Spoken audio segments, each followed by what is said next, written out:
خلّيني أكون صريح معاك وأقول لك إن التحضير للACT من الحاجات اللي really challenging. ليه؟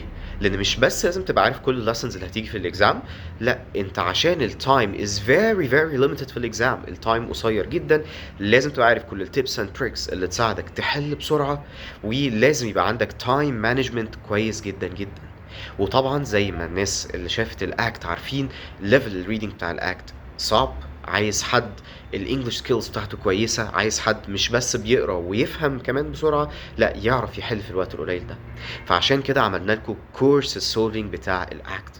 لو أنت داخل أي trial act جاية فالcourse ده will be perfect for you.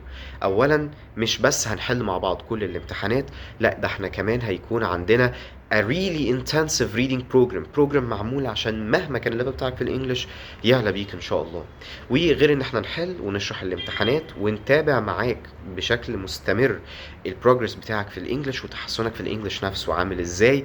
عاملين لكم كمان مفاجأة حلوة جدًا، إن لو أنت دخلت الcourse وفي lessons أي lessons عامةً واقعة منّك، فإحنا مع بداية الcourse بندّيك الfull video library بتاعنا، بندّيك كل المنهج يبقى معاك نسخة منّه من الTelegram channel بتاعتنا، عشان لو في أي درس عندك فيه أي مشكلة تقدر تراجع الدرس هتلاقي عليه الworksheets اللي إحنا حاطينها، فهتعمل progress حلو جدًا في وقت قليل جدًا إن شاء الله.